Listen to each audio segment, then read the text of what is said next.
To set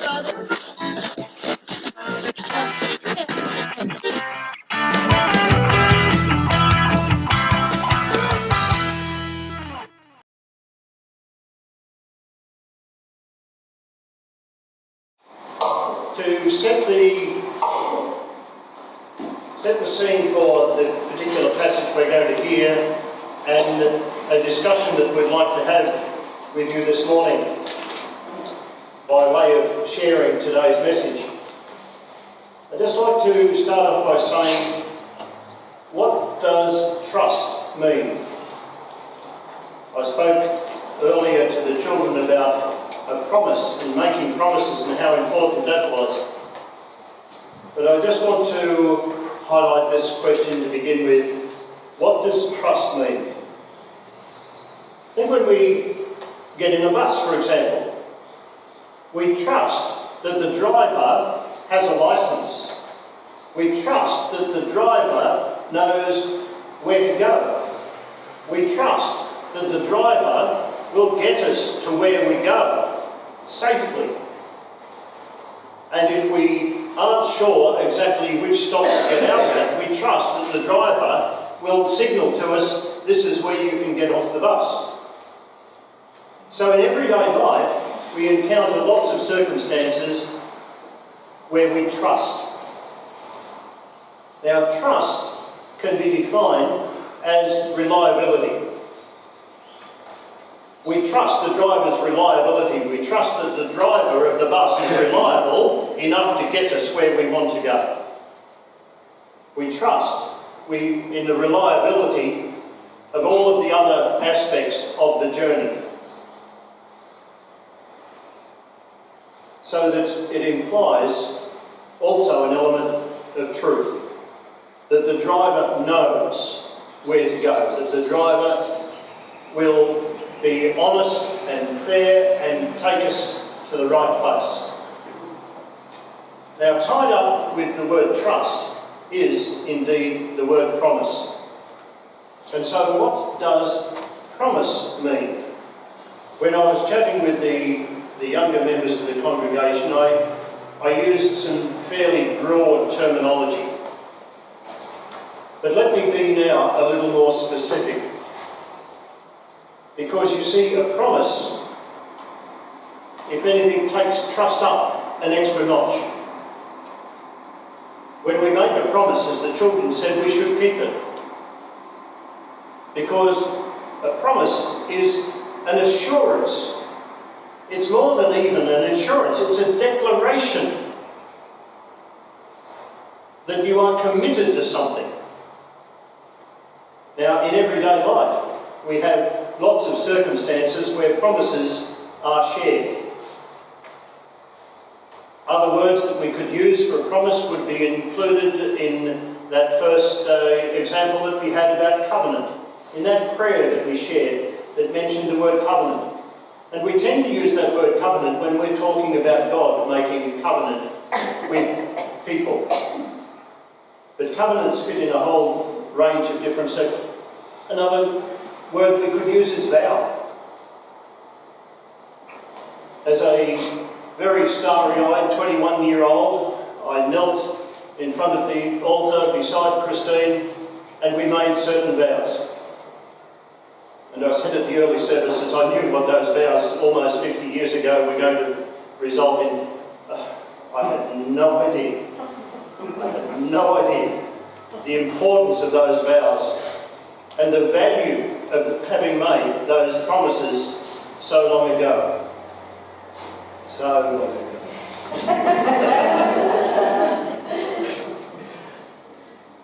ago. So when you make a promise, you have a high degree of expectation that what has been said will be carried out. Now, everyday life tends to suggest that that may not be what society expects nowadays. But I want to be able to share with you the concept of a promise, and the next question is, where do we see examples of struggle and promise today? There is a need for a promise to be a struggle. If it is easy, if it is hard, a promise can be a struggle. In the community, for example, let's think about election time. Let's think about the promises that we hear and how, in many cases, after the election, the political leaders come out and they say, well, we weren't quite aware of all of the circumstances, and you get a degree of backing away from some of those promises that are made. But there's also, in everyday life, changing circumstances. People, as they develop a relationship, sometimes they like what they see, sometimes they don't like what they see. And the promises become a real struggle to keep. But there's also the risk, I believe, in today's society that sometimes the promise gets broken because something better comes up or someone better comes along. And that leads me on to my next introductory question, and that is, in what ways do we see trust and relationship shown in our faith community? Is our community of faith here at HTK supposed to be different than the rest of society? Well, of course it is. This is a community of faith. One would hope that within this community of faith we would find words such as dependability, that we can depend on the other members of this community when we are in need. We can depend on them. We should also hear a word like confidentiality. That if we share something in confidence, it stays in confidence. It's long been said in this community that there is no place in this community for gossip. Gossip is such a negative thing and such a destructive force. So one would hope that within our community, within this faith community, we would find confidentiality and we'd also find respect. Respect for one another. I would trust that we also have a shared vision and a shared purpose for HTK being what HTK actually is and what HTK represents. And that we would have caring as one of our prime objectives. Caring for one another in the way that Jesus cares for us. And that would also mean that we share that caring for the disadvantaged, for the silenced, for the overlooked within our community.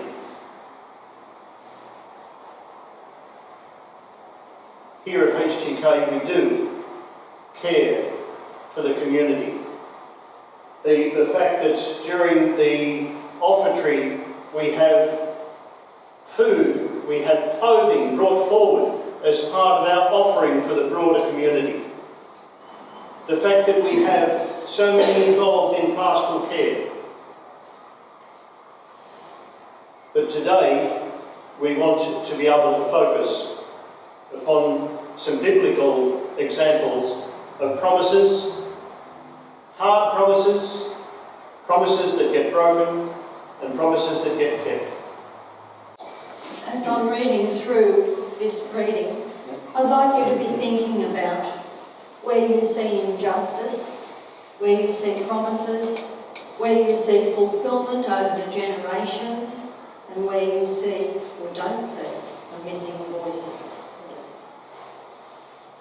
So our reading is from Genesis 29, verses 15 to 28. If you'd like to follow, it's page 28. After Jacob had stayed with him a whole month, Laban said to him, Just because you are a relative of mine, should you work for nothing? Tell me what your wages should be." Now Laban had 2 daughters. The name of the older was Leah, and the name of the younger was Rachel. Leah had weak eyes, but Rachel was lovely in form and beautiful. Jacob was in love with Rachel and said, "I'll work for you 7 years in return for your younger daughter Rachel." Laban said, "It's better that I give you to her than to some other man. Stay here with me." So Jacob served 7 years to get Rachel, but they seemed like only a few days to him because of his love for her. Then Jacob said to Laban, "Give me my wife. My time is complete and I want to lie with her." So Laban got together all the people of the place and gave a feast. But when evening came, he took his daughter Leah and gave her to Jacob, and Jacob lay with her.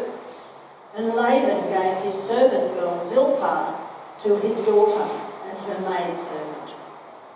When morning came, there was Leah. So Jacob said to Laban, "What is this you've done to me? I served you for Rachel, didn't I? Why have you deceived me?" Laban replied, "It is not our custom here to give the younger daughter in marriage before the older one. Finish this daughter's bridal week, and then we will give you the younger one also, in return for another 7 years of work." And Jacob did so. He finished the week with Leah, and then Laban gave him his daughter Rachel to be his wife. Laban gave his servant Bilhah to his daughter Rachel as her maidservant. Jacob lay with Rachel also, and he loved Rachel more than Leah, and he worked for Laban another 7 years.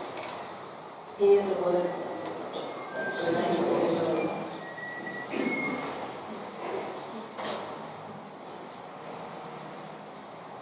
Okay. Did you find any injustice?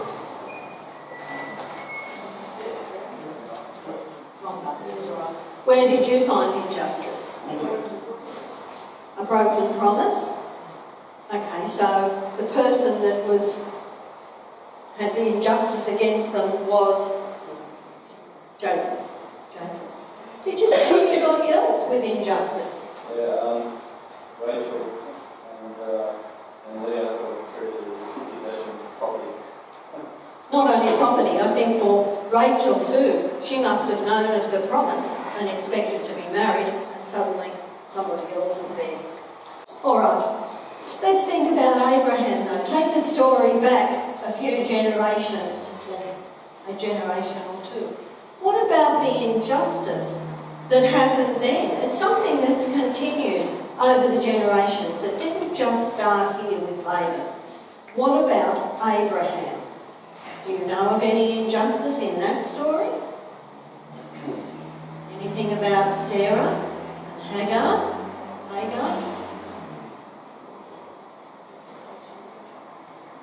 Remember, God promised Abraham that he would have as many descendants as stars in the sky, the sand on the beach, the dust. But what happens when the promise doesn't come about? He got impatient. He couldn't wait for God. So along comes Ishmael, son of the servant.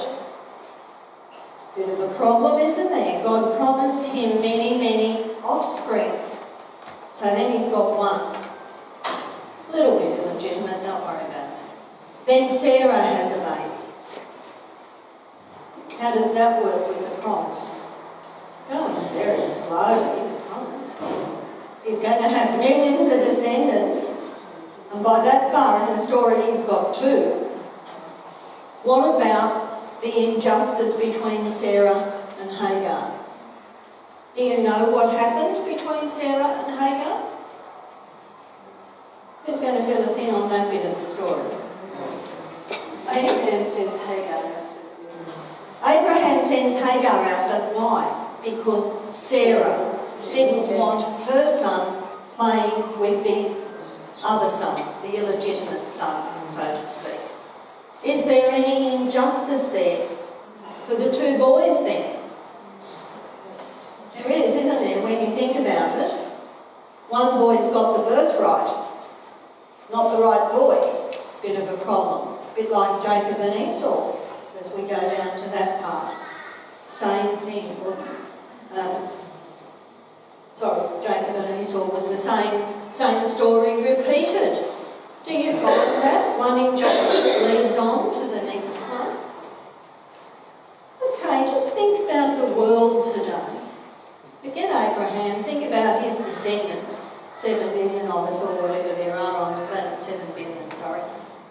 Where is there injustice today? Oh no, where everything's fine, everything's rosy. Where is there injustice today? Where's Joan Blake? She was going to stand up and answer some questions, she told me. Told me beforehand she would be full of answers. Joan, do you see any injustice anywhere? Lost her voice. Come on, where do you see injustice in the world? It's everywhere. People on the streets. People on the street, homeless people. People trafficking. People trafficking, slavery. More slaves in the world at the moment than there's ever been. At all? Taxation. Beg your pardon? Taxation. Well, maybe what they do with it. Yes. Where do we go helping people? Where does our money go? Think about our mission agencies. Why do we send money to mission agencies? To help people usually who are suffering injustice of some sort. I'm sorry, Greg, you said something and I didn't hear. Inequality. Poverty, no education, lack of education. Okay, where do we find places like that? No education. Usually it's girls. It's girls usually in non-Christian. Non-Christian areas. Cambodia particularly. In the Aboriginal arena, we were fortunate to have Ian at the early service and he was telling us about some of that disadvantage there. What about Sylvia Jeans? What does she do? We sent her a lot of money. What does she do with that money? Helps disadvantaged people. Exactly. I thought you'd be full of things. What about looking in the politically across the world? Are there any countries where we, as Australians, as outsiders, can look and see where there's any injustice going on? You won't worry about the injustice that goes on here. Just look at other countries. Korea? North Korea? The United States? Syria? Egypt? Russia? Lots and lots and lots of places, usually not Christian, I will say that. But what about another group of people for whom there's injustice? What about persecuted Christians? Which country in the world do you think has the most persecuted Christians? China? What about India? Oh, we don't think about India. Northern part of India, Christians are badly persecuted. We can go on and on, can't we? So there's lots of injustice out in the world. Africa, lots of places, lots and lots of places. But what about fulfilling the promises? When we're talking about caring and we are talking about injustice, there are many examples in the Bible where God addresses those injustices. God suggested to Abram that he would become the head of a mighty nation. And they became the Israelites. Not in his time, as try as he may, he didn't ever succeed in getting as many descendants as stars in the sky in his lifetime. But over a period of time, God's promise became fulfilled. God also made a promise to Hagar, the mother of Ishmael, that he would become the father of a nation. And the Ishmaelites, we've mentioned them in the last couple of weeks in our Bible story, the Ishmaelites, but in today's society, the basic Ishmaelites are the broad spread of Middle Eastern nations, particularly the Islamic nations, are the Ishmaelites coming to their nationhood. We also had in the time of Esau the Edomites and the Canaanites. In many ways, the Canaanites became the example as to what was going to happen to the Israelites if they were not true to their side of the covenant that God had made with them of giving them the promised land. You may remember that when they were given the promised land, they were told to clear the land. And that meant to remove from the land the cultic activities of the Canaanites. However, the Israelites had been wandering in the wilderness for 40 years. They weren't settled. They weren't farmers. And so they decided that rather than clearing all of the people out, they would keep the people there and learn how to look after the land. High objective, good reason, but the result was that the promise became polluted. The promise of God was polluted because the Israelites didn't keep their side, and as a result the cultic practices of the Canaanites infiltrated their faith system, and as a result you have longer term the exile. So these are examples of the way in which God's promise was lived out or not lived out. How the promise was hard because it was going to take longer than a generation to be fulfilled. And in many ways, it's an example of people having a short-term versus a long-term perspective, or what we could also say, looking at the small picture compared to God's larger picture. But if we take a look at the Bible, we will see that God's transforming power can have an impact upon a circumstance, sometimes immediately, sometimes it will take generations for it to come to be. We now want to be able to share a little bit of time about the missing voices. Those voices in the story that were overlooked. Just thinking back to the story a little bit, we didn't hear what Leah felt about being involved in all this deceit. We didn't hear what Rachel felt. We didn't hear any of the women's voices. Now, part of that was because of the culture of the time. They were just regarded as not important. Imagine if you were the mother of those girls. Would you like to see that happen to your children? If you were those girls, would you like to see it happen? Definitely not, but there's not one word about it. As we say, it was the culture of the time, but we need to listen to that and look at it in the light of today. Whose voices are missing today from our church? Think of our service here. You might think of the earlier service at 8 o'clock. Think also of the Wednesday service. We'll include all of those 3 services as our church. Whose voice aren't we hearing in our church? Children. Children? No, you're right. You're right. Indigenous people. Indigenous people, thank you. Any other group that we're not hearing from? People who don't come. Yeah. Who? Non-church. Well, yes, we don't ever hear from the non-church old churchgoers. I suppose we do via their comments in the paper about how weird we are, but other than that, we don't know why they don't come. People under 20? People under 20? People under 20, yes, not only the children, but the young people and the young families. But look around. Don't we all look like white Anglo-Saxon people? So don't we? What's wrong with it? We're missing a lot of God's people. We're missing the Indigenous people. We're missing people from minority groups around.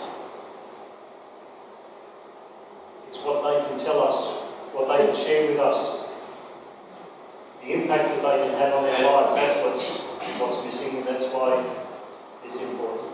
Look at our church in the broader sense, the whole diocese. Who's missing in the whole diocese? Plenty of people like us when it comes to synod. Yes, we all look the same. Almost swap one for another. What about the people out west? I think they're missing. Why are they missing? What happened to those people that are out west? Why do you think they might be missing? They're in their distance. Because they're out west, they're not close to the city. They miss out on so much that goes on in the city. Not many clergy out there. You know that old poem about the parish of Baku that we talked about the other day? Where the Where the preachers preachers are scanty, some men of religion are scanty. That's what's happening out there. So what has that got to do with us? Do we just meet and forget about those people out there that don't have anywhere to meet or don't have a pastor to care for them? We should pray for them. We could indeed pray for them. Any other people missing as a whole group in our church? Many young people. No, there aren't many young people and they are missing. I think they all went with Stuart, but never mind. Only some of them did, of course. Too many homeless people. Homeless people? Okay. It's not taught in schools, is it? No. It's not.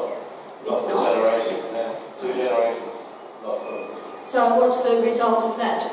We should take it.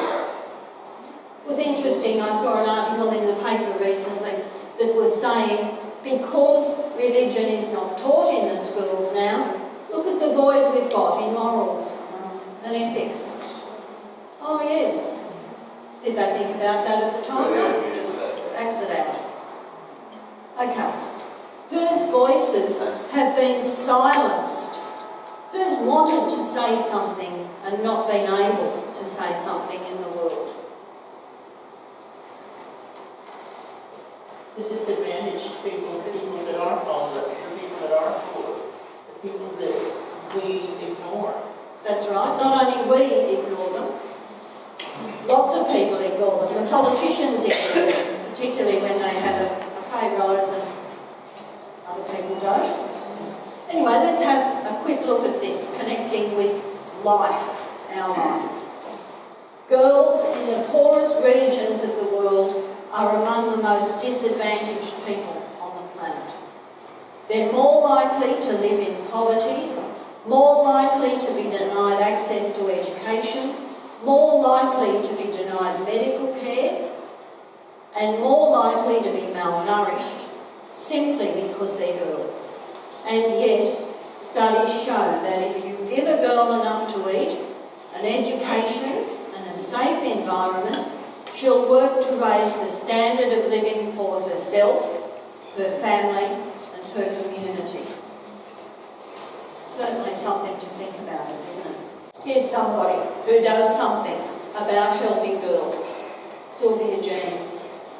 This is our last day of our collection for Sylvia. So something to think about it. Yes, that's been a whole month we've been collecting money for Sylvia. Yes, you better get some money out for it. But it's something to think about. Besides Sylvia, what other groups help girls who eventually help their communities? She Rescue. She Rescue, an excellent one. Destiny Rescue is a similar one. ABN? VCA helping out west where there's very few people?